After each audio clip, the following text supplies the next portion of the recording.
विष्णू सहस्रनामाच्या विशेष नामांचा अर्थ पाहता पाहता आपले 88 श्लोक काल झाले. 89व्या श्लोकातलं पहिलं विशेषण आहे सहस्त्रार्ची. सहस्त्र म्हणजे हजारो, अर्ची याचा अर्थ आहे किरण. हा जो सहस्रावधी किरण असणारा सूर्यरूपातून आपण त्याला परमात्म्याचा अंशरूप मानतो, असा हा सहस्रांशू या अर्थाने आपण पाहिलेला आहे. आता ह्याची जी अंशू म्हणजे किरण आहेत आणि अर्ची म्हणजे पण किरण, दोन्हीही शब्दाचे अर्थ किरण असले तरी अर्चिस आणि अंशू या संस्कृतच्या अर्थछटेच्या बाबतीत थोडीशी भिन्नता आहे. अर्चिस म्हणजे जी सूर्याची उष्णता आहे, त्या उष्णतेला अर्चिस म्हणजे तापदायक सूर्याचा जे काही ऊन असतं त्याला अर्चिस म्हटलं जातं. आणि अंशू किंवा अंशुमान ज्याला म्हटलं जातं ते प्रकाशदायक. सूर्याची दोन हे रूपं आहेत, एक प्रकाश देणारा आणि एक उष्णता देणारा. तर इथे जो सहस्रार्ची शब्द वापरलेला आहे हा उष्णता देणारा, तापदायक असणारा अशा अर्थाने वापरला आहे. सहस्रांशू शब्द येऊन गेला आहे, त्याच्यामध्ये तो किरण, प्रकाश किरण या रूपाने आलेला होता. तेव्हा दोन्हीचा अर्थ वरवर किरण असला तरी अर्चिस आणि अंशू यात फरक आहे. पुढचा विशेषण आहे सप्तजिह्वा. आता ह्या परमात्म्याला 7 जिव्हा जिव्हा म्हणजे जीभ. आपण रामरक्षाच्या याच्यामध्ये सगळ्या अवयवांमध्ये येते.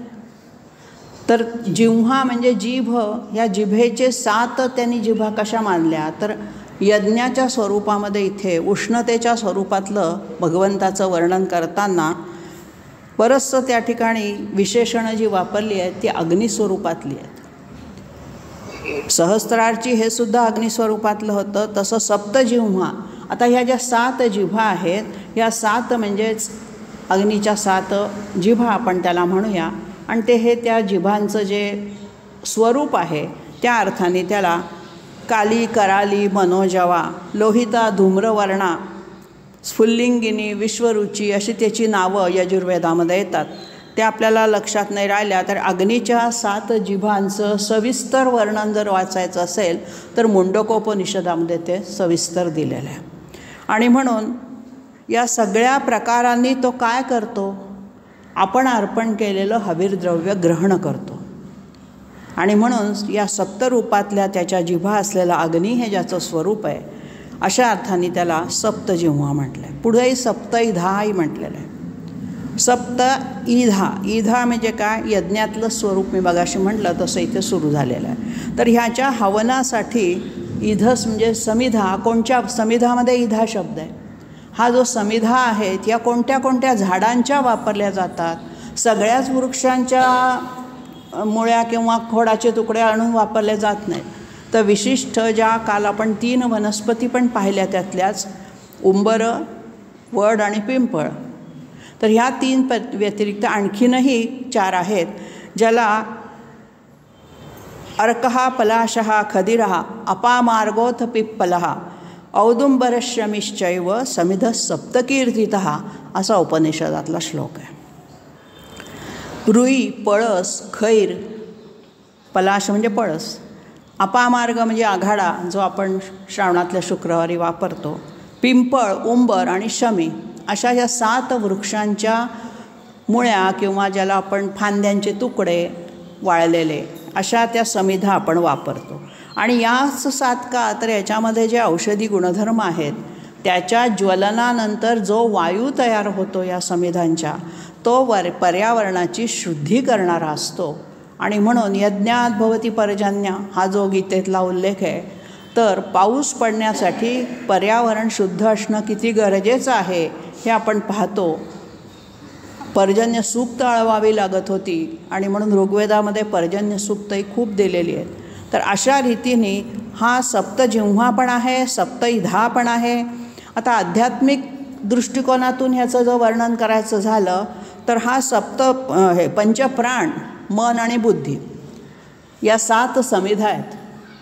आपण ज्या वेळेला भगवंताकडे जाण्यासाठी यज्ञ होम करतो, जीवन हाच एक यज्ञ मानला तर त्यात आहुत्या कोणत्या टाकायच्या तर ह्या वनस्पतींच्या नव्हे तर आपल्याजवळ असलेल्या पंचप्राणांच्या, पंचेंद्रियांच्या आणि त्याच्या जोडीला मन आणि बुद्धी हे सगळं भगवंताला अर्पण करून टाकायचं आणि मग आपल्याला हा सप्तैधा जो परमात्मा आहे तो प्राप्त होऊ शकतो. अशा अर्थाने सप्तैधा.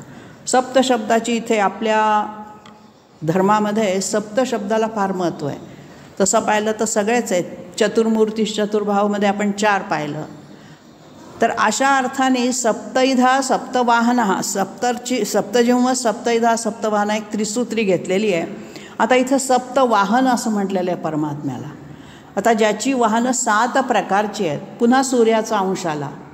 सगळी यातली विशेषणं ही उष्णतादर्शक अशी दाखवलेली आहेत आणि म्हणून 7 वर्णांचे किरण ज्याचे आहेत, प्रकाश किरण आपल्याला जो नुसता दिसतो तो जो इंद्रधनुष्यामधून घेतला किंवा लोलकातून आपण हे केला तर त्यात 7 रंग आपल्याला दिसतात आणि म्हणून 7 वर्णांचे किरण हे जणू काही त्या सूर्याच्या रथाचे घोडे आहेत आणि हे घोडे त्याच्या रथाला पुढे पुढे वाहून नेत आहेत. अशा अर्थाने त्याला सप्तवाहन म्हटलं आहे. उलटंही त्याचं होऊ शकतं. सप्त अश्वाहा वाहनानि यस्य आणि सप्ताहा अश्वाहा यस्य वाहनम, किंवा जो त्याचा वाहन पण आहे आणि ज्याच्यावरती वाहनासारखा तो उपयोगही करणारा परमात्मा पण सप्तरूपाने सप्तकिरणांच्या रूपाने नटलेला आहे. अशा अर्थाने त्याला सप्तवाहना असं म्हटलेलं आहे. आता हे जे सूर्याचं स्वरूप आहे हे पुन्हा उष्णतादर्शक असल्या कारणाने सहस्त्रार्चीपासून जे सुरू होतं ते सप्तवाहनपर्यंत सगळी यज्ञामध्ये वापरली जाणारी परमात्म्याच्या संदर्भातली ही विशेष नामं आहेत. पुढचं विशेषण आणि पुढची 3 एकत्रित घ्यायची आहेत. अमूर्ती, अनघ आणि अचिंत्य.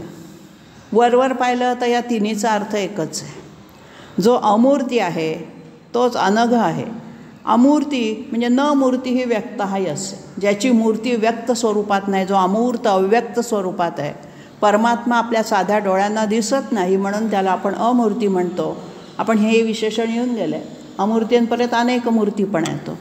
तर अशा अर्थाने ज्याची आकृती रूप हे अव्यक्त स्वरूपामध्येच खरं म्हणजे मूळ आहे, नंतर तो व्यक्तामध्ये आपल्याला सृष्टीरूपाने दिसतो.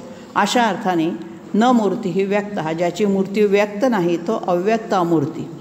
पुढचं विशेषण घेतलेलं आहे अनघा.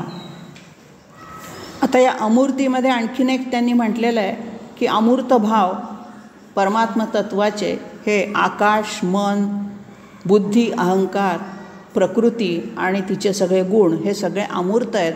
अशा अर्थाने शंकराचार्य त्यांना म्हणतात की हे सगळे जे अवयव आकार हे आपल्यामध्ये आहेत, फक्त आपल्याला ते अव्यक्त असल्यामुळे दिसत नाहीत. तसंच अनघ आहे. अघ शब्दाचा अर्थ आहे पाप. पाप करण्यामुळे, दुष्कृत्यांमुळे पाप घडतं आणि पापामुळे आपण दुरात्मा होतो आणि दुरात्मा झालो की आपण भगवंतापासून लांब जातो. आणि म्हणून जो अनघ स्वतःच अनघ आहे, न अघा हा अनघा, ज्याच्या जो पापस्वरूप नाही किंवा ज्याच्यापाशी पापाचा लवलेशही नाही असा तो अनघ. मग असंच आपलं जो स्वरूप असेल तर आपणही अनघ होऊ शकलो तरच परमात्मा आपल्याला स्वीकारेल. चित्ताची शुद्धी जी या सगळ्या प्रक्रियेमधली महत्त्वाची आहे ती पापवासना नष्ट करणारी असली पाहिजे. नुसतं पाप करणं याच्या आधीसुद्धा कायिक, वाचिक आणि मानसिक कृती असतात. काही गोष्टी हाताने घडतातच असं नाही. नुसते मनात वाईट विचार येणं हे सुद्धा पाप आहे आणि ते मानसिक पाप आहे. वाचिक, तोंडाने वाईट बोलणं हे सुद्धा एक प्रकारचं पाप आहे. आणि म्हणून कुठल्याही प्रकारचं कायिक, वाचिक, मानसिक कुठलीही पापवासना आपल्याला स्पर्श करता कामा नये. कारण तो परमात्मा ज्याच्यापाशी आपल्याला मिसळायला जायचं आहे त्याचं आणि आपलं स्वरूप एक असल्याशिवाय आपण मिसळणार नाही. आणि म्हणून तो अनघ जर आहे तर आपल्यालाही अनघच व्हायचं आहे, निष्पापच राहायचं आहे. अशा अर्थाने त्याला अमूर्ती आणि अनघ. आणि दुसरं पुढचं घेतलं आहे अचिंत्य, ज्याचं चिंतन करता येत नाही. ध्यानामध्ये चिंतन करता आलं तरी चिंतन याचा अर्थ सतत सतत चित्तामध्ये त्याचं अस्तित्व जाणवणं. मनन आणि चिंतन, अध्ययन, मनन आणि चिंतन अशा एकापेक्षा एक पुढच्या पायऱ्या आहेत. आधी अध्ययन, ज्ञानाचं अध्ययन करायचं, अभ्यास करायचा, अभिअधिकास म्हणजे पुन्हा पुन्हा वाचायचं. नंतर त्याचं मनन म्हणजे न बघता आठवून बघायचं. आणि चित्तामध्ये ज्यावेळेला त्याला धरून ठेवायचा प्रयत्न करतो त्यावेळेला आपण ते विसरायला लागतो. त्याला अचिंत्य म्हटलं आहे. तेव्हा थोडासा प्रयत्न आपण चिंतनाचा करतो, परंतु जो इंद्रियांना धरून ठेवण्याला अवघड आहे अशा अर्थाने त्याला अचिंत्य असं शब्द प्रयोग इथे वापरलेला आहे. पुढची 2 विशेषणं सलग घ्यायची आहेत. भयकृत आणि भयनाशन हा परस्पर विरोधी पुन्हा शब्दप्रयोग आलेले आहे. आता हा जो अनघ म्हटलेला जो परमात्मा आहे, अचिंत्य म्हटलेला जो परमात्मा आहे, हा कसा आहे? भयकृत, भय दाखवणार आहे. भय म्हणजे ज्याला आपण संसार भय, भवभय म्हणू, तसलं भय. वाघाची भीती या अर्थाने नाही. मग हा भय उत्पन्न करतो, आपल्याला भिवतो, घाबरवतो. म्हणजे कशा अर्थाने? तर आपल्याला पापापासून परावृत्त करण्यासाठी धाक लावतो तो. मुलांनी एखादी वाईट गोष्ट करू नये म्हणून आपण नुसतं त्याच्यावर डोळे वटारणं हे सुद्धा भय आहे. त्याला भीती वाटते, तो बघतो कोण आपल्याकडे डोळे वटारून बघतोय का, आपल्याला कोणी हं म्हणतोय का. अशा अर्थाने परमेश्वर आपल्याला सतत बघत असतो आणि आपण कृती करताना आपल्याला कोणाचा तरी धाक पाहिजे, भीती पाहिजे. अशा अर्थाने सज्जनांना तर पाहिजेच पाहिजे, दुर्जनांना तर असतेच. त्यांच्या खरंच दुर्जन जे असतात, दुष्ट लोक जे असतात ना, त्यांच्या इतकं भित्र कोणीच नसतं. त्यांच्या मनात इतकं मोठं भय असतं की ते त्या करायला खरं म्हणजे घाबरत असतात. उसनं अवसान आणून ते खून करणारा प्रत्येक जणाचं असं हे घेतलेलं आहे की त्या क्षणाला त्याचा हात मागे ओढला जातो. का ओढला जातो त्याला सांगता येत नाही. त्याला कशाचं भय वाटतं सांगता येत नाही, पण त्याला भय वाटतं. आणि हे जे अंतर्मनातलं भय आहे, हे भय तुम्ही किती जुमानता, किती जुमानत नाही, त्या प्रमाणात तुमच्या हातून सत्कृत्य घडायचं का दुष्कृत्य घडायचं आहे. पण तो त्या ठिकाणी भयरूपात अस्तित्वात असतो, आपल्याला भय दाखवतो. हे मात्र अगदी सायकॉलॉजिस्ट लोकांनी प्रयोग करून सिद्ध केलेला आहे. कोण भय दाखवतं माहीत नाही. कोण असणार? परमात्म्याशिवाय. आपल्या मनामधलं जे देवाचं मन आहे तेच आपल्याला तिथे म्हणतं की अरे कुठंतरी थबकल्यासारखं निमिषमात्र का होईना आपण ते करताना विचार केला पाहिजे. करतो. काही लोक जे करत नाहीत किंवा विचार करूनही तसं उलट करतात, मुद्दामून ठरवून करतात. केवढी त्यांची जिद्द. बा दुष्ट वागणं इतकं सोपं नाही आहे. आपल्याला वाटतं दुष्ट काय काही बा, ठरवून मुद्दामून प्लॅन करून आखून सगळं करावं लागतं. अतिरेक्यांच्या जे हल्ले आहेत त्याचे एका दिवसात गेले आणि हल्ले गेले असं नाही आहे. त्याच्यामागे केवढी मोठी सूत्रधारांची यादी असते. एक जण डोकं चालवतो, एक जण जागेची पाहणी करतो. अशा पद्धतीने या सगळ्या पापांपासून निष्पाप राहायचं आहे, अचिंत्यचं चिंतन करायचं आहे. तेव्हा आपल्याला थोडंसं वरिष्ठ बलिष्ठ या लोकांचा धाक पाहिजेच. मग आपल्यापेक्षा वरिष्ठ बलिष्ठ हा परमात्मा आहे, त्याचा आपण धाक बाळगला पाहिजे. आणि म्हणून अशा अर्थाने तो भयकृत आहे. आणि पुढचं जे घेतलं आहे भयनाशन, भय नष्ट करणारा.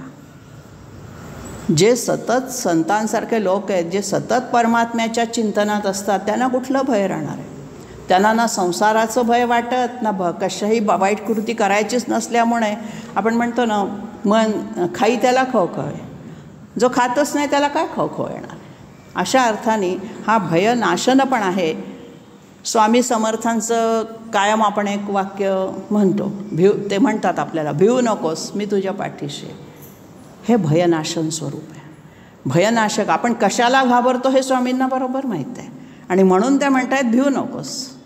मग तू भिवू नकोस. का भिवू नकोस? तर मी तुझ्या पाठीशी आहे. अशा अर्थाने परमात्मा आपल्या पाठीशी असतो. आपण भीती जर मनातली पूर्णपणे घालवून टाकली, निष्कामतेने. भीती केव्हा येते? एखादी गोष्ट करताना फळाची अपेक्षा धरली, हे फळ मिळेल की नाही मिळालं तर तेव्हा भय येतं. फळाची अपेक्षाच करायची नाही. आमचं कर्तव्य आम्ही स्वधर्म निष्कामपणे करत राहणार. ते कोणाला आवडो न आवडो आमच्या सत्सद विवेक बुद्धीला पटलेलं आहे आणि ते चांगलंच माझ्या हातनं होणार आहे. अशा वेळेला जेव्हा आपण ठरवून करतो तेव्हा आपल्यातलाच परमात्मा आपल्याचा भय नष्ट करणारा असतो. म्हणजे जगण्यासाठी आपल्याला जे नैतिक सामर्थ्य लागतं ते असतं. मग भय काय फक्त बाह्य वस्तूंचंच असतं असं आहे का? भय अंतर्मनाचं सुद्धा असतं. ज्या वेळेला मन अस्वस्थ होतं त्यावेळेला फटाफट आपल्या तोंडातून रामरक्षा बाहेर पडते. भीती वाटली की राम शब्द उच्चारायचा असतो, कारण राम हा भीती नष्ट करणार आहे. अशा अर्थाने सुद्धा हा भयनाशन आहे. आणि म्हणून सगळी स्तोत्र जी आहेत ती सगळी स्तोत्र ही भीती दूर करणारी आहेत. मग आपल्याला जी अधोगतीची भीती वाटते किंवा आपल्या मनाला आपण भगवंतापासून दूर जातो आहे ही भीती वाटली पाहिजे आणि ती भीती तो दूर करणार आहे. मग पुढच्या 90व्या श्लोकाकडे वळूया. अणुर्बृहत. पुन्हा याच्यातसुद्धा सगळ्या विरुद्ध अर्थाच्या जोड्या घेतलेल्या आहेत. वरती जशा विरुद्ध अर्थाच्या होत्या तशाच. आता इथे अणुर्बृहत एक समयावच्छेदे करून तो अणू इतका सूक्ष्म पण आहे आणि तितकाच तो महान पण आहे, बृहत पण आहे. हा जो बृहत शब्द आहे हा आकाराने बृहत. उपनिषदातलं वाक्य आहे अणोरणीयान महतो महीयान. अणूपेक्षा लहान अणूतला कण अगदी आणि महतो महीयान आकाराने मोठ्यातला मोठा अशा अर्थाने पण तो मोठा आहे. आता हा जो कोणत्याही द्रव्याचा जो शेवटचा टोक बिंदू आपण ज्याला म्हणूया त्यापेक्षा तो आकाराने लहान पण आहे आणि सगळ्यांना व्यापून उरणारा परमात्मा विश्वव्यापकत्व या अर्थाने तो मोठा आहे, बृहत आहे. पुढे कृश आणि स्थूल म्हटलेलं. कृश म्हणजे बारीक, ज्याला आपण सडपातळ म्हणतो. तर हा कृश पण आहे आणि स्थूल पण आहे. आता एकच व्यक्ती कृश तरी असेल नाही तर स्थूल तरी असेल, पण परमात्म्यामध्ये ही दोन्ही स्वरूपांनी तो नटलेला आहे. आता हा जो कृश रूपाने असतो हा जो योग साधना करणारे जे लोक असतात, योगी लोक, ते नेहमी कृश असतात पहा. कारण ते आपल्या देहाला ताप देऊन योग साधना करत असतात, संयमाने अन्नाचा त्याग, जलाचा त्याग अशा पद्धतीने करतात. आणि म्हणून कृश असणं हे वाईट नाही आहे. कृश असणं हे उलट आपल्याला भगवंताजवळ जाण्यासाठी त्याचा एक आवश्यक गुण आहे. त्याच्याबरोबर स्थूल पण म्हटलं आहे. म्हणजे या विश्वामध्ये जेवढी म्हणून वैविध्य रूपाने सगळी नटलेली आहेत ती सगळी भगवंताच्याच अंशाची असल्या कारणाने तो स्वतः त्याच्यामध्ये असतो, कृशांमध्येही असतो, स्थूलांमध्येही असतो. आता इथे स्थूल म्हणजे लठ्ठ आपण म्हणूया, आकारानेच पुन्हा लठ्ठ आले. पण इथे स्थूल आणि कृश किंवा हे जे आहे परस्पर विरुद्ध धरण असणारी त्याचं वर्णन करताना सर्वसमावेशकता हा भगवंताचा गुण त्यांनी घेतलेला आहे. आणि म्हणून स्थूल हा जो आहे ह्या थोडासा रूपाने म्हणूया आपण, त्याचं रूप हे स्थूल रूपात आहे. आणि बृहत हे जे आहे हे आकाराने आहे, मनाचं रूप आहे बृहत हे. ज्याचं मन मोठं असतं बघा, आपण म्हणतो यांचं मन मोठं आहे म्हणजे काय, ते उदार अंतःकरणाचे. मोठं असणं हे उदार अंतःकरणाचं जे बृहत रूप आहे ते मनाचं तिथे, आणि स्थूल हे शरीराचं रूप आहे. गुणभृत आणि निर्गुण पुढची जोडी आहे. आता गुणभृत म्हणजे गुण धारण करणारा, सगळे सद्गुण ज्याच्या ठिकाणी आहेत तो गुणभृत. आणि पुढचं म्हटलं आहे निर्गुण. मग गुणधारण पण करतो आणि तो गुणरहित पण आहे. तर आता हा कोणत्या अर्थाने गुणधारण करतो आणि कोणत्या अर्थाने तो निर्गुण आहे, तर ते आपल्याला बघताना आपल्या लक्षात येतं की अव्यक्त ब्रह्म जे आहे, जे अदृश्य, अव्यक्त, अक्षर, अविनाशी असं आपण त्याचं वर्णन सगळ्या विशेषणांनी केलं आहे, ते निर्गुण आहे, अव्यक्त आहे ते. मग हे अव्यक्त ब्रह्म कोणत्या रूपाने गुणभृत होतं, तर ज्या वेळेला त्याला सृष्टीची निर्मिती करायची असते त्यावेळेला 3 गुण आवश्यक असतात, सत्व, रज आणि तम. त्रिगुणाशिवाय प्रकृतीची निर्मिती होणारच नाही. आणि म्हणून त्या सत्वगुण रजोगुणाने त्यांनी सृष्टीचा विष्णुरूपातून हे केलेली आहे. ब्रह्मादेवाने जेव्हा रजोगुण त्याला दिला तेव्हा सृष्टीची निर्मिती त्याला करता आली. सत्व आणि रज आणि तम 3ही गुण संयमाने वापरले तर अतिशय उपयुक्त आहेत, पण त्याचा अतिरेक झाला तर ते तापदायक पण आहेत. आणि म्हणून गुणभृत या सगळ्या पंचतन्मात्रा ज्या आहेत त्या सगळ्या ज्या त्याच्या स्थिती, उत्पत्ती, लय किंवा शब्द, स्पर्श, रूप, रस, गंध ह्या सगळ्या पंचतन्मात्रांच्या रूपाने तो गुणभृत आहे आणि सगळ्याच्या पलीकडे असल्यामुळे तो निर्गुण पण आहे. पुढचं विशेषण घेतलं आहे महान. आता वरती बृहत झालं, स्थूल झालं, मग इथे महान म्हणजे काय, परत महान म्हणजे आपण त्याला मोठा म्हणतो, महापुरुष.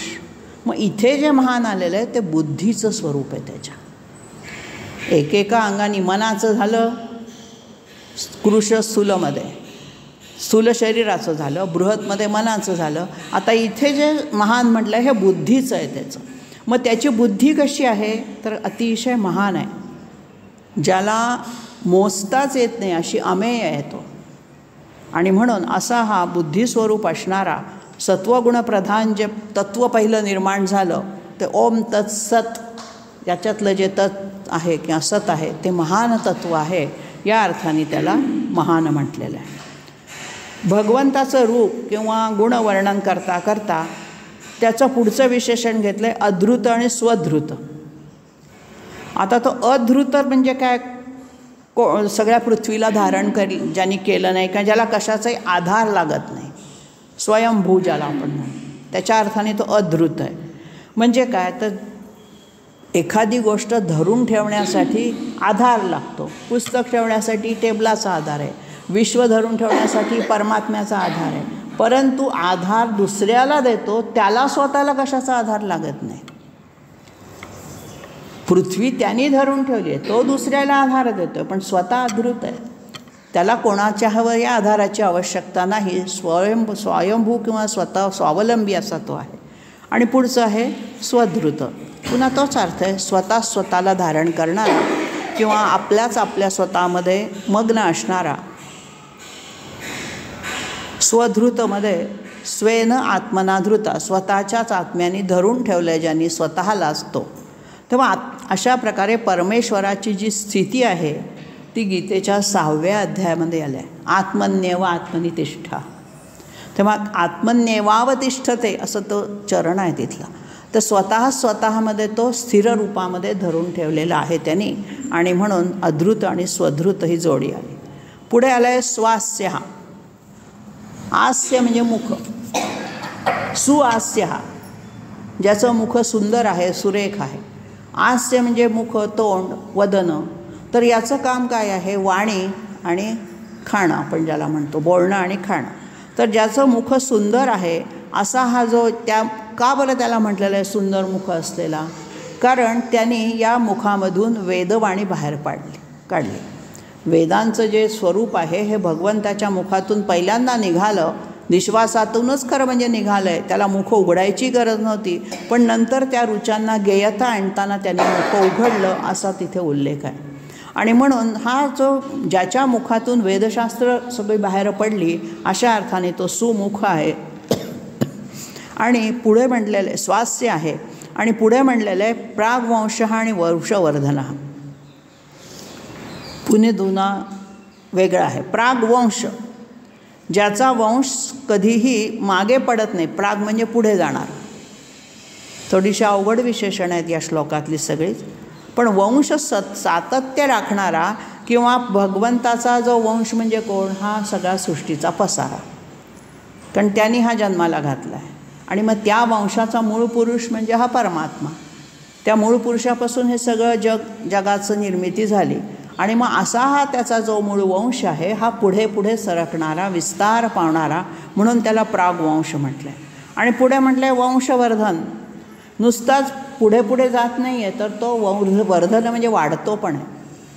वृद्ध धातूचे 2 अर्थ आहेत संस्कृतमध्ये, एक वाढणे किंवा छेदन करणे, तुकडे करणे, नष्ट करणे.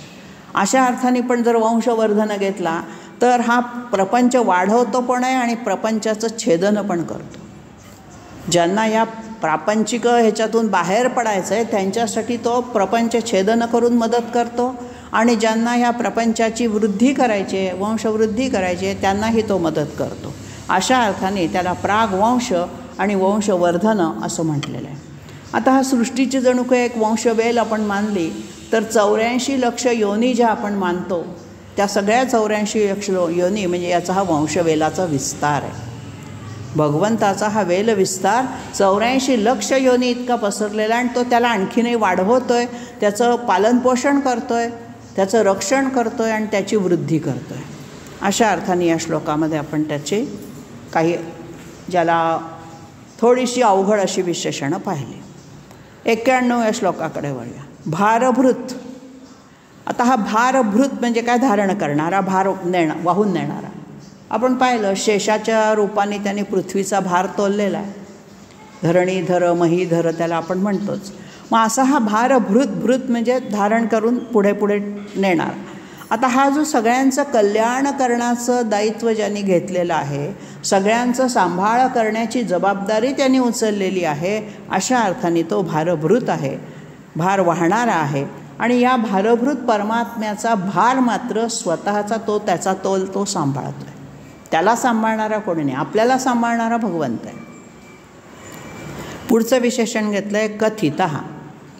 आता हा जो कथ धातू आहे याचा अर्थ सांगणे, प्रतिपादन करणे.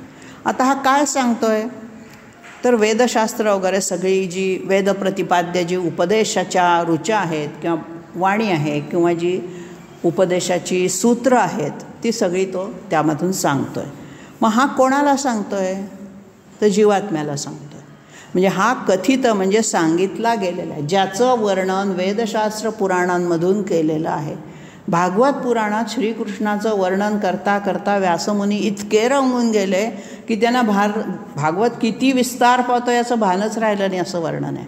ते स्वतःच म्हणतात की अनेक लीला त्याच्या वर्णन करता करता सगुण रूपातल्या निर्गुण रूपातनं सांगता सांगता माझा तो जो कथित भगवंत आहे, मला जो प्रतिपाद्य भगवंताचं रूप आहे ते कितीही सांगितलं तरी शब्द अपुरे पडणारा असा आहे. आणि म्हणून त्याला व्यापक, मोठा अशा अर्थाने, सामर्थ्यशाली अशा अर्थाने त्याचं स्वरूप ऋषीमुनींनी आपल्याला सांगून ठेवलेलं आहे, कथित आहे. पुढचं विशेषण आहे योगी. योगी आणि योगीशहा दोन विशेषणं योगमार्गाच्या संदर्भातली इथे वापरली. आता आपण योगी कोणाला म्हणतो? साधारणपणे योगी म्हटलं की आपल्या डोळ्यापुढे अंगाला राख फासलेला, जटा वाढलेला, नख वाढलेला, वरती भयान डोळे असणारा असा पुरुष येतो. खरं योगाचं स्वरूप तसं आहे का? नाही. खरा जो योगी असतो त्या योग शब्द कशापासून बनला आहे तर युज धातूपासून बनला. युज धातूचा अर्थ आहे जोडणे. ज्यांनी आपल्या जीवात्म्याला परमात्म्याशी जोडण्याची कला अवगत केलेली आहे, प्राप्त केलेली आहे, तो योग. म्हणजे आपल्या क्षणार्धात डोळे मिटल्यानंतर त्यांचं ध्यान लागतं, समाधी लागते. समाधीमध्ये श्वास चालू आहे की नाही हे सुद्धा कळत नाही. अशा वेळेला त्यांची जी जोडणी होते ती भगवंताच्या निर्गुण निराकाराशी होते. आपल्याला सगुणामध्ये ध्यान केंद्रित करणंसुद्धा अवघड जातं. आणि म्हणून हा योगी का श्रेष्ठ मानलेला आहे. आणि अशा योग्यांचा तो ईश आहे. योग्यांमध्येही त्यांच्यावरती कोणाचं तरी नियंत्रण पाहिजे ना, नाहीतर योगी उन्मत्त होतील. आणि म्हणून हा योगेश्वर, योगीश, त्याला योगेश्वर हे नाव जास्त प्रसिद्ध आहे. योगानाम योगी लोकानाम ईश्वर. इथे योगी लोकानाम ईश्वर हा जो कोण आहे तो योगीश आहे. म्हणजे सामान्य योगी ज्या वेळेला वागतात, काही कामं करतात किंवा साधना करतात म्हणूया, त्यावेळेला त्यांना काही अडचणी येतात. प्रत्येकाला काही पटकन योगमार्ग जमतोच असं नाही. मग या योगमार्गामध्ये सामान्य योग्याला ज्या अडचणी येतात त्या तिथे त्यांना मार्गदर्शन कोण करणार तर हा योगीश करतो. आता त्यांना कोणत्या अडचणी किंवा कोणते अडथळे म्हणूया त्या अडचणीपेक्षा तर सिद्धीचे अडथळे येतात. योगमार्गाने त्यांना सिद्धी आपोआप प्राप्त व्हायला लागतात. आणि प्राप्त झाल्यानंतर या सिद्धीचा वापर करून पाहू खरंच ही सिद्धी आपल्याला प्राप्त झाली आहे का याची प्रचिती घेण्यासाठी एखाद्या सिद्धीचा ते वापर करायला लागतात. आणि तिथेच त्यांची ज्या स्थानावरती ते पोचले तिथून खाली अधोगतीला सुरुवात होते. सिद्धी प्राप्त झाल्या तरीही त्यांचा वापर स्वार्थासाठी करायचा नसतो. समाजकारणासाठी म्हणा किंवा ज्याला परोपकार करण्यासाठी केला तर तो संतांना फक्त अधिकार दिलेला आहे. पण सामान्य योग्यांना हे जे अडथळे येतात, अडचणी येतात, त्यांना मार्गदर्शन करणारा किंवा त्यांना तो सांगून थकतो, बघतो तो आधी सांगून की ह्या सिद्धी तुम्हाला आपोआप येणार आहेत, त्यांचा गैरवापर करू नका, त्यांचा वापर शक्यतो करूच नका. आणि असं सिद्धींना ओलांडून जो वर जाऊ शकतो तो खरा योगी होतो. पण बहुतेकशे जवळजवळ 90% योगी लोक या सिद्धीमध्ये अडकून पडतात आणि तिथे त्यांची प्रगती खुंटते. आणि अशा लोकांना मग मार्ग दाखवणारा तो योगीश्वर किंवा योगेश आहे. म्हणून या सगळ्या याच्यामधून सर्वसंग परित्याग करून ज्या वेळेला तो परमात्म्याशी जोडून संधान जोडण्याचा प्रयत्न करतो त्या योग्यांचं वर्णन केलेलं आहे. पुढचं विशेषण आहे सर्व कामदः. सर्व कामप्रद प्रभू या श्लोकात ते येऊन गेलेलं आहे. तर हा सर्व काम म्हणजे देणारा, काम म्हणजे कामना, इच्छा, वासना. आपल्या जेवढ्या काही इच्छा आहेत त्या सगळ्या तो पूर्ण करतो. ज्या वेळेला तुम्ही उपासना किंवा साधनेला सुरुवात करताना त्यावेळेला काय असतं, तुम्ही नवस बोलता आणि तो नवस खरोखरी पूर्ण होतो, फळतो, त्याचं फळ मिळतं. आणि मग असे जर तुम्ही सारखेच नवस बोलत गेलात तर मात्र तिथे अडचणी येतात. सुरुवातीला भगवंत तुम्हाला भौतिक संपत्ती किंवा भौतिक ऐश्वर्य, भौतिक तुमच्या इच्छा सगळ्या पूर्ण करतो. कशासाठी करतो? की तुम्हाला कळावं की ईश्वराची उपासना केल्यानंतर फलस्वरूपात तो आपल्याला काहीतरी देतो आहे. आणि मग ज्या वेळेला आपल्याला फळ मागायची ही इच्छा राहणार नाही त्यावेळेला मग तो प्राप्त होईल. तोपर्यंत तो येत नाही. तो आपल्यासमोर अशी काय काय खेळणी टाकत जातो. तुला हे हवं आहे का, घे. तुला काय हवं आहे, घर हवं आहे, घर घे. तुला गाडी, सगळं देत राहतो तुम्हाला. इथंच अडकून पडा, शक्यतो माझ्याकडे यायचा प्रयत्न करू नका. पण लहान मूल त्या खेळण्यांमध्ये, खाऊमध्ये किती वेळ रमणार? त्याला ज्यावेळेला खरी भूक लागते किंवा खरी आई हवी असते त्यावेळेला तो टाहो फोडून रडतो. मग आई सगळ्या खेळण्यांना बाजूला त्याला उचलून घेते. तसा परमेश्वर हा माऊली आहे. आपल्यासमोर सगळी प्रलोभनं टाकत असतो. योग्यानं म्हणतो, हे घ्या सिद्धी, खेळत बसा सिद्धींशीच. आणि म्हणून परमेश्वराची साधना सुरू केल्यानंतर ऐहिक उपभोग किंवा ऐहिक कामना तो पूर्ण करणारा आहे. या रूपामध्ये त्याला सर्व कामपद किंवा सर्व कामद असं म्हटलेलं आहे. आणि शेवटी मग वर्णाश्रम धर्मानुसार जो वागतो त्याच्या कामना पूर्ण होतच असतात. पुढचं विशेषण घेतलं आहे आश्रम. हा आता आश्रम हे जे आपल्या संस्कृतीची 4 आश्रम आपण या रूपात हे विशेषण पाहिलेलं आहे. पण इथे जो अर्थ केलेला आहे तो केवळ ब्रह्मचर्याश्रम, गृहस्थाश्रम, वानप्रस्थाश्रम आणि संन्यासाश्रम हे 4 आश्रम व्यवस्था सांगण्यासाठी नाही आहे. वर्णाश्रम व्यवस्था, वर्णाश्रम धर्म हे भगवंताने निर्माण केलेलेच आहेत. परंतु आश्रम याचा अर्थ अधिक श्रम धातूचा अर्थ आहे आराम करणे, विश्रांती घेणे. म्हणजे दमले, वरती योग्यांचं वर्णन आहे सगळं आणि त्याला जोडून आश्रम आलेला आहे. योग्यांना जसा तो सिद्धींची सर्व कामना देतो तशी आपल्यालाही देतो भक्तांनाही. आणि मग काय करतो तर या विश्रांती घेण्याचं त्याचं जे स्थान आहे ते आपण विश्रांती घेण्यासाठी त्याचा उपयोग केला पाहिजे. कारण आपण श्रम करून कष्ट होतो, थकतो. मग ज्या वेळेला साधनेच्या कष्टाने आपलं मन थकतं, आपल्याला कुठेतरी विश्रांतीची गरज असते, आराम मिळण्याची गरज असते, त्यावेळेला आपण भगवंताचं नामस्मरण जर केलं तर आपले सगळे श्रम दूर होतात. अशा अर्थाने त्याला इथे आश्रम, जसे ऋषीमुनींचे आश्रम हे पूर्वी पायी प्रवास असताना रस्त्यामध्ये जे जे आश्रम लागतील तिथे थोडा वेळ विश्रांतीसाठी किंवा मुक्कामाला थांबलं जायचं. आणि एका दिवसात प्रवास होत नसे म्हणून आश्रम हे याच्यासाठीच होते. आज जशा धर्मशाळा आपण म्हणतो तसे पूर्वी आश्रम होते, म्हणजे विश्रांतीचं ठिकाण होतं ते. मग ह्या साधनेच्या मार्गामध्ये, भगवंताकडे जाण्याच्या मार्गामध्ये यांचा उपयोग जिथे आपण विश्रांती घेण्यासाठी करतो, म्हणजे प्रपंचामध्ये जे श्रम करून आपण थकतो, कंटाळतो, त्यावेळेला आपल्या मनाचं विश्रांतीस्थान हे भगवंत असलं पाहिजे. दिवसभराची कामं करून थकल्यानंतर झोपायच्या वेळेला भगवंताचं नाम आठवून त्याच्यामध्ये रममाण होऊन जर आपण निद्राधीन झालो तर आपल्याला खरोखरची विश्रांती चांगली मिळते असा अनुभव घेतला की लक्षात येतं. तेव्हा अशा अर्थाने तो आश्रम आहे. पुढची जी विशेषण आहेत ते श्रमण आणि क्षाम. आता श्रमण, हा श्रमण म्हणजे काय आहे? आता वरती सांगितलं आहे की ते श्रमाच्याच ठिकाणी त्यांना आश्रम त्यांनी घेतलेला आहे, विश्रांती घ्यायची आहे. आणि जो श्रमण म्हणजे काय, तर सगळ्या जनांना तो संतापायला लावतो, संताप येणार असा आहे.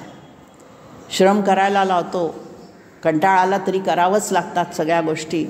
तिथे आपला हा श्रमण रूपातला भगवंत आपल्याला दिसतो.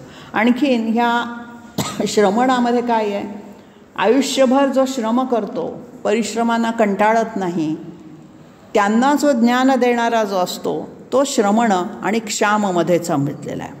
आता परमात्म प्राप्तीसाठी आपलं शरीर ज्या वेळेला आपण चंदनाप्रमाणे झिजवतो, लोकांच्या मदतीला जातो, परोपकार करतो, निष्काम भावनेने सगळी कामं करतो, त्यावेळेला क्षाम हा जो विश्रांतीचं स्थान असणारा श्रमण हा क्षाम बनतो. थोड्याशा तत्त्वज्ञानातल्या ह्या व्याख्या आहेत श्रमण आणि क्षाम. पण सोप्या भाषेत बघायचं झालं तर नियमबद्ध रीतीने आयुष्यक्रम वागत असताना आपल्याला स्वैरपणे कसंही वागू न देणारा, आपण जर विरक्त झालो तर त्या अर्थाने सुद्धा आपल्याला विरक्तीला मदत करणारा असा हा श्रमण आहे. आणि तोच श्रमण हाच क्षाम होतो.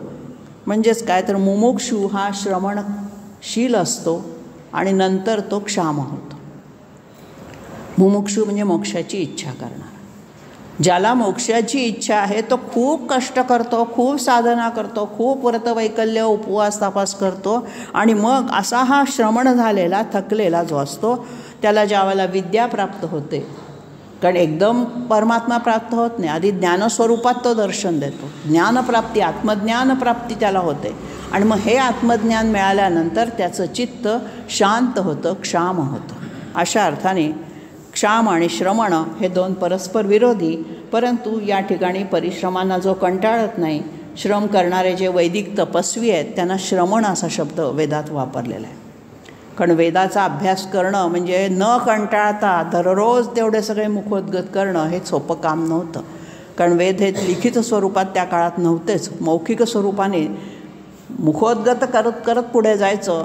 हे जे त्याचे कष्ट आहेत, श्रम आहेत, त्या श्रमांना जो कंटाळत नाही किंवा जो संतापत नाही अशा अर्थाने त्याला श्रमण, आणि दुसरा जो क्षाम आहे हा आपल्यालाच विद्या देऊन नंतर सक्षम करतो, शांत करतो. अशा अर्थाने श्रमण आणि क्षाम.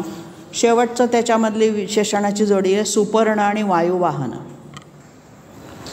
सुपर्ण, सुपर्ण चांगलं पान, वृक्षाच्या संदर्भातलं आहे. किंवा पर्ण याचा आणखीन एक अर्थ निघतो पंख. सुपर्ण हा ज्याचे पंख छान आहेत, चांगले आहेत, सामर्थ्यशाली आहेत, तो गरुड.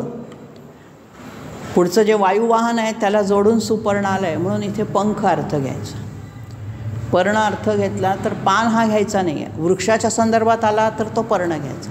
संस्कृतची विशेषणं ज्या नामाच्या जोडून येतात त्यानुसार त्याचा अर्थ लावावा लागतो. म्हणून वायुवाहनाच्या इथे पर्ण हे पंख म्हणून घ्यायचं, कारण वायू हा जसा गतीने जातो तसे ज्याचे पंख बळकट आहेत, बलवान जो आहे, पंखांमध्ये ताकद असणारा तो गरुड हा त्याचा वाहन आहे. आणि म्हणून समर्थ आणि अतिशय चांगले असे पंख ज्याचे आहेत हा गरुड स्वरूपातला भगवंतच आहे.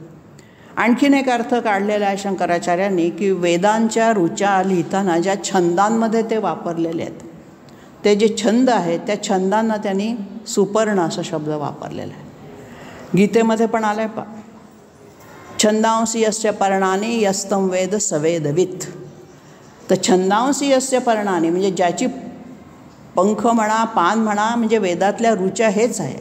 वेदातल्या ऋचांचं सामर्थ्य गरुडाच्या पंखा इतकं आहे. तुम्ही त्या अग्नीच्या ऋचा म्हणा, वायूच्या म्हणा, सगळ्या पंचमहाभूतांना तिथे आवाहन केलेलं आहे.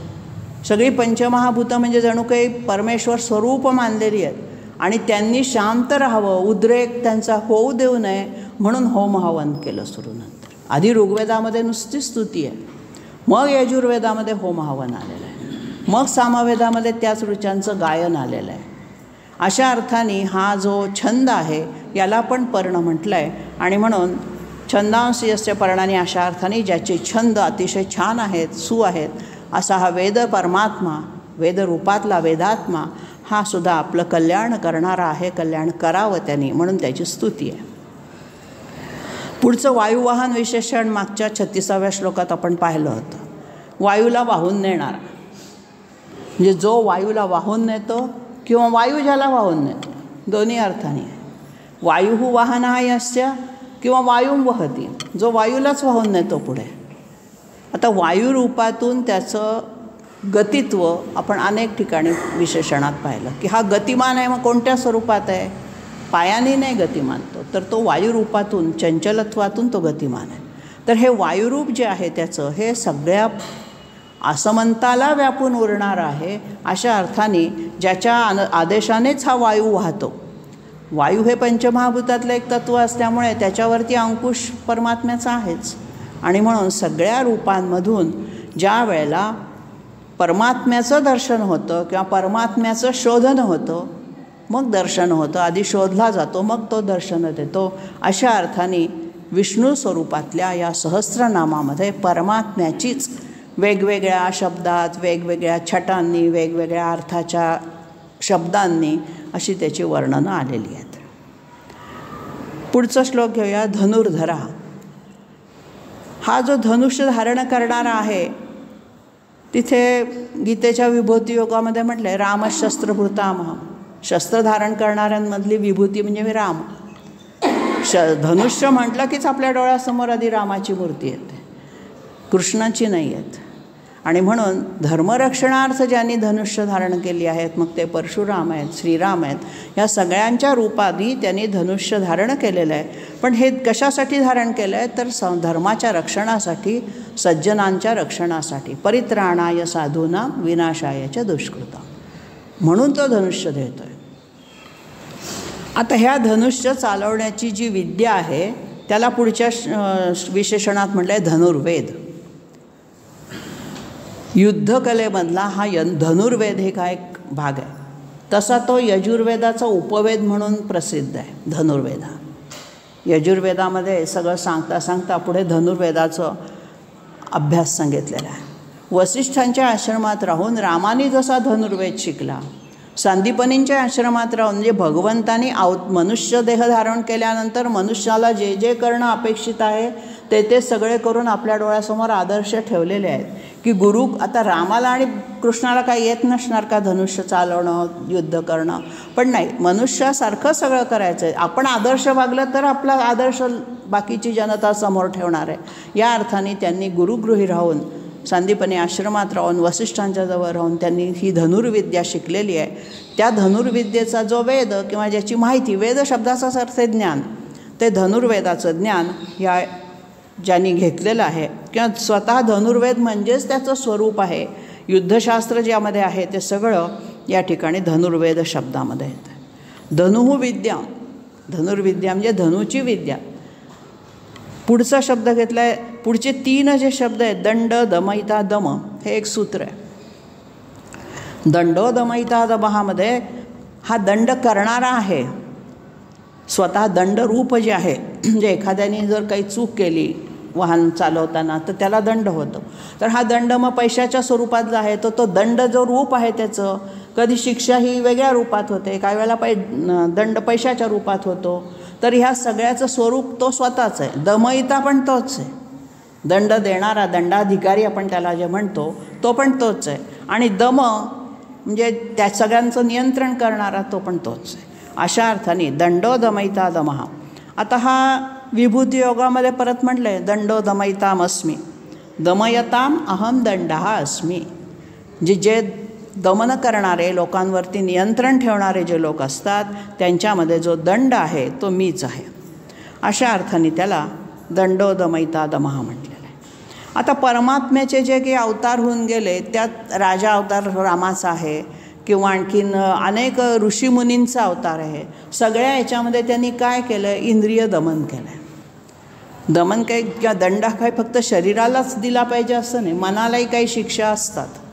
आणि म्हणून ऋषीमुनींनी, राजे लोकांनी, जे अतिशय परमात्म्याच्या जवळ पोचलेले लोक आहेत, त्यांनी दुष्टांना फार मोठ्या शिक्षा केलेल्या आहेत, फार मोठे शाप दिलेले आहेत ऋषीमुनींनी. ऋषीमुनींचं अस्त्र किंवा दंड काय होता तर शाप. जर समोरच्या व्यक्तीने आपलं ऐकलं नाही तर ते त्यांना शाप देत असत आणि चूक झाली तर लगेच त्यांना शिक्षा भोगावी लागत असे. मग असे शाप दुर्वास ऋषींचे आहेत, अनेक ऋषींचे शाप आहेत त्याच्यामध्ये. ते आपण मागच्या वेळेला तर ह्याच्यात पाहिलं, कोणत्या ऋषींची ती हे होती, त्याच्या आई रेणुकेला मारायला सांगितलं त्या. तर अशा अर्थाने जमदग्नी किंवा परशुराम हे सगळे जे ऋषी होते ना, यांच्यामध्ये जे सामर्थ्य होतं ते बोलतील तसं घडायचं. आपण काही कोणाला म्हटलं तरी त्याचं तसं होईलच असं नाही आहे. का तर त्यांच्याजवळ वाक सामर्थ्य होतं. मग हे वाणीतलं सामर्थ्य कशामुळे प्राप्त होतं? आणि त्यांना जो अधिकार मिळतो दंड करण्याचा तो प्राप्त करून घ्यावा लागतो. कोणी उठून उद्या दंड केला तर आपण ऐकणार नाही, पण पोलिसांनी दंड केला तर आपण ऐकतो. मग हे जे पोलिसाचं रूप आहे हा दंडयिता आहे, दमयिता आहे, शासन करता आहे. आणि म्हणून त्याचे जे नियम ते दमाचं स्वरूप जे आहे हा शिक्षेचं नियम करणं किंवा शिक्षेचं स्वरूप ठरवणं. आता आध्यात्मिक भाषेमध्ये दमन किंवा दम म्हणजे सगळ्या इंद्रियांची दमन प्रक्रिया, संयम प्रक्रिया. आणि म्हणून इथे दंडो दमयिता दममध्ये सगळ्या बाजूनी या ठिकाणी तुम्ही वागला ठीक, तर ठीक नाही तर तुम्हाला दंडाला सामोरं जावं लागतं. धर्ममार्गाने आता चांगलं वागणं म्हणजे कसं, तर धर्मानुसार आचरण करणं. आणि जे धर्मानुसार वागत नाहीत, ज्यांना धर्मानुसार आचरण करताना काही त्यांच्या हातनं चुका घडतात, त्यांना ते आवडत नाही म्हणून ते मुद्दाम चुका करतात, अशा लोकांना परमात्मा शासन करतो. आणि म्हणून ज्याला परमात्म्याची ही जी उन्मार्गवादी जी किंवा उन्मार्गगामी लोकांचं दमन करण्याची जी वृत्ती आहे, ते दंड संविधान म्हणजे दंड, त्याच्यानंतर दंडधर म्हणजे दंडाधिकारी दमयिता, आणि दंडनाची जी क्रिया आहे, जो करतो अंमलबजावणी त्याची, न्यायाधीश जो असतो तो शिक्षा सुनावतो, पण प्रत्यक्ष सुळावर देताना किंवा त्याला जी फाशीची शिक्षा देतात त्यावेळेला काही तो न्यायाधीश येत नाही, तो खालचा माणसाला ती करावी लागते. म्हणजे तो असं नाही म्हणत तू शिक्षा सुनावली जा आता तूच दे फासा, त्याचा फक्त अधिकार त्यांनी वापरलेला आहे, त्याची अंमलबजावणी करणारे वेगळे आहेत. तसा आपल्याला सुद्धा हा दंड करणारा परमात्मा अधिकारी आहे, आणि आपले जे इंद्रिय आहेत हे त्याच्या सेवक आहेत. आणि म्हणून आपण जर धर्मानुसार वागलो नाही तर आपल्या इंद्रियांना तो आज्ञा करतो की नाही हे नीट वागत नाही का, याला चटका बसू दे. साधी गोष्ट आहे, आपलं लक्ष नसतं मग चटका बसतो. उगीच तो चटका येऊन आपल्याला लागतो का, काहीतरी आपली चूक होते ना. पाणी पिताना ठसका लागतो, साधी चूक आहे, कुठेतरी श्वासाचा अडथळा येतो. तर ह्या ज्या इंद्रियांच्या हातनं होणाऱ्या ज्या चुका आहे किंवा आपल्या हातनं होणाऱ्या आपण म्हणूया, कारण इंद्रिय आपली असतात, त्याला हे देणारा, बळ देणारा किंवा त्याची अंमलबजावणी करण्याला सांगणारा अधिकारी व्यक्ती तो परमात्मा आहे. तेव्हा दंडो दमयिता दमहा अशा अर्थाने हे शब्द वापरलेले आहेत. पुढचं आहे अपराजित. हे विशेषण 76व्या श्लोकात आत्ता नुकतं आपण पाहिलं. अपराजित, त्याचा पराभव कोणी करूच शकत नाही. मग आता पराभव करू शकत नाही, तो अजेय आहे, अजिंक्य आहे, अपराजित आहे, मग त्याचा पराभव करायला कोण जाणार, तोच सगळ्यांचा पराभव करतो अवतार रूपाने. मग त्याला अपराजित कोणत्या अर्थाने म्हटलं आहे की ज्या वेळेला आपण कामक्रोधरूपी शत्रूंवरती विजय मिळवायला जातो, आपल्याला तो विजय मिळवता येत नाही पण त्यांनी ते केव्हाच नियंत्रणात ठेवलेले असतात, अशा योगी पुरुषांच्या रूपातला जो परमात्मा त्याला अपराजित परमात्मा असं म्हटलेलं आहे. आणि म्हणून अपराजित एक विद्या पण आहे, ती विद्या हस्तगत केली असता आपल्या कामक्रोधादी सगळ्या षड्रिपूंवरती विजय मिळवता येतो. पुढचं विशेषण आहे सर्वसहा, सगळं काही सहन करणारा, या अर्थाने आपण पाहिलेलंच. आता हा परमात्मा सगळं काही सहनही करतो आहे आणि उदारतेने सगळ्यांना क्षमा पण करतो आहे. आणखीन एक अर्थ काढला आहे की सगळं करण्याची क्षमता किंवा सामर्थ्य असणारा. इथे जो अर्थ काढला आहे तो सगळं करण्याचं सामर्थ्य, कारण वरती दंड दमयिता दम आलं आहे, इथे सहन करणं या अर्थाने आलं नाही. मागच्याला आपण जे पाहिलं सहा नुसतं, त्याच्यात तो सहन करणार आहे, क्षमाशील. इथे तो क्षमा नाही करत आहे, इथे काय करतो आहे, सगळ्या प्रकारची कर्म करण्याचं त्याच्या अंगी सामर्थ्य आहे. म्हणजे काय, तो दंड करू शकतो, दंड दमयिता आहे. अशा अर्थाने तुम्ही कुठलीही चूक केलीत तर तुम्हाला शासन होईल, तो सहन करणार नाही, सामर्थ्यवान तो आहे. अशा अर्थाने इथे सर्वसहा वापरलं आहे.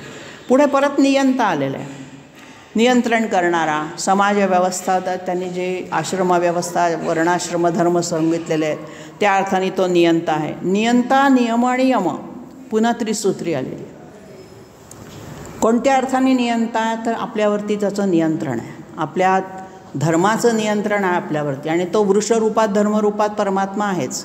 आणि म्हणून धर्माचं नियंत्रण आपण पाळलं पाहिजे. काही नियम आपल्याला सांगितलेले आहेत वागताना, ज्याला आपण आचरणाचे नियम म्हणतो.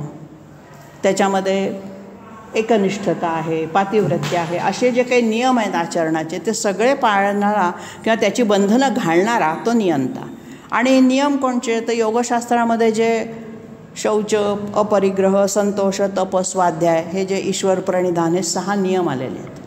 तर नियम आणि यम यात थोडासा फरक आहे. शेवटचं विशेषण यम घेतलं आहे. तर नियंता आपल्याला कळला की तो आपल्यावरती नियंत्रण ठेवतो आहे. काही बंधनं त्यांनी आपल्या कर्तव्यासाठी घालून दिलेली आहेत. आणि ते नियम कशामध्ये सांगितले तर ते योगशास्त्रामध्ये सांगितले. कसं वागावं आणि कसं वागू नये याचे नियम. मग ती मनुस्मृती असेल, मनुस्मृतीमध्ये खूप असे नियम सांगितलेले आहेत आचरणाचे. हे नियम सांगितल्यानंतर तो नियंत्रण ठेवता ठेवता यम म्हणजे संयम. तसा यमशब्दाचा अर्थ संयम. मग हे जे यमनियम आहेत, हे यमनियम योगशास्त्राची 2 अंग आहेत. नियम म्हणजे ते आचरणाच्या विधी कसे करावेत, असं वागावं असं वागू नये, होकारार्थी आणि नकारार्थी दोन्ही पद्धतीने. म्हणजे खरं बोला सांगताना खोटं बोलू नका म्हटलं की मग कळतं खरं म्हणजे काय. तशा अर्थाने आचरणाचे नियम ते आहेत. पण हा जो यम आहे हा ही 5 सूक्ष्म तत्वांचा हा यम बनलेला आहे. यम अवघड आहे, नियम पाळणं सोपं आहे. नियम मोडणंही सोपं आहे आणि पाळणंही सोपं आहे, पण यम पाळणं फार अवघड आहे. हा जो यम जो पाळतो तो यमी किंवा ज्याला आपण यमस्वरूपामध्ये म्हणतो तो जो यम आहे हा 5 सूक्ष्म अव्यक्त तत्वांचा बनलेला आहे.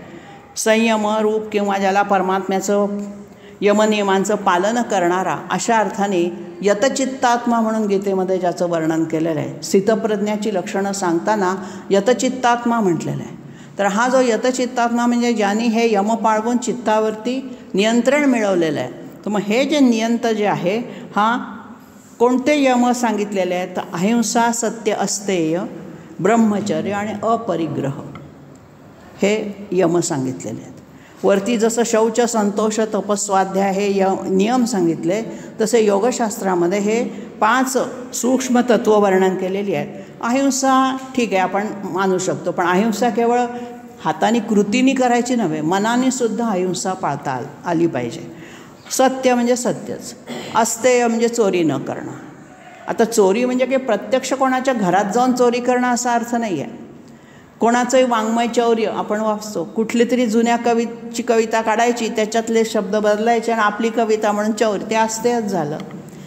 कोणाचं तरी ज्ञान वाचायचं आणि म्हणायचं हे माझं आहे, मी शोध लावला. आपल्या ऋषीमुनींनी एवढे शोध लावून ठेवलेले आहेत, ते ग्रंथ चोरून परदेशात नेले गेले आणि तिथे ते आमचे आहेत म्हणून सांगितलं गेलं. आणि त्यांनी शोध लावले. विमानाचा शोध कोणी लावला तर आपण लगेच त्या लोकांचं नाव घेतो. आपल्याकडच्या रामायणापासून विमान आहे ह्याची आपल्याला त्यावेळेला आठवण राहत नाही. अशा अर्थाने हे अस्तेय आहे, वस्तूंची चोरी अर्थाने नाही आहे. ब्रह्मचर्य हे तर ब्रह्मचर्याश्रमातलं संयम माहितीच आहे. आणि अपरिग्रह म्हणजे कोणाच्याही कुठलीही वस्तूचा सतत स्वीकार घेत राहायचं नाही. जसं जे करंदीकर म्हणतात, घेता घेता एक दिवस देणाऱ्याचे हात घ्या. अशा अर्थाने अपरिग्रह हा संन्यास धर्माचं सगळ्यात मोठं नियम आहे. तेव्हा या सगळ्या 5 रूपातून आणि साधा अर्थ यम म्हणजे जो आपला मृत्यूहार जे असतो, मृत्यू स्वरूपातली देवता, त्याला आपण यम म्हणतोच, कारण ते भयंकर स्वरूपातले आहेत. अहिंसा, सत्य, अस्तेय, ब्रह्मचर्य आणि अपरिग्रह रूपाने संयम ठेवणं, पाळणं हे अतिशय संयम स्वरूप परमात्म्याचं हे जे फळ आहे ना, हे संसार वृक्षाला जणू काही नावाचा एखादा वृक्ष आहे आणि त्याला संयमाचं फळ लागलं आहे असं तिथे वर्णन केलेलं आहे उपनिषदांमध्ये. आणि म्हणून यम आणि नियम सर्व सहन करणारा, अशा अर्थाने या ठिकाणी नियमता नियमो यमहा हे 3 त्रिसूत्र वापरून आपल्याला थोडासा योगशास्त्रामध्ये प्रवेश करण्याचा प्रयत्न या 3 विशेषणांद्वारे केलेला आहे. मी म्हटलं जसजसं सहस्रनाम शेवटाकडे जातं तसतसं ते सूक्ष्मत्वाकडे, सूक्ष्म अर्थाकडे, थोड्याशा कठीण शब्दांकडे नेत आपल्याला सगळ्या विशेषणांमधून अनेक प्रकारचे मार्ग त्यांनी दाखवून दिलेले आहेत. भक्तिमार्ग जसा दाखवला आहे तसा योगमार्ग पण कळावा म्हणून थोडेसे यमनियम काय आहेत ते आपण पाळायला प्रयत्न करावा. अगदी योगी नाही बनता आलं तर निदान योगमार्ग म्हणजे काय एवढं जरी समजलं तरी या जन्मात नाही केव्हा तरी 7 जन्मानंतर आपल्याला त्याचं पालन करता येईल, अशा आशेने हे सगळे समजावे अशी ही विशेषणांची नामावली हळूहळू स्थूलाकडून सूक्ष्माकडे नेणारी अशी आहे, सगुणाकडून निर्गुणाकडे नेणारी अशी ही नामावली होत जाते.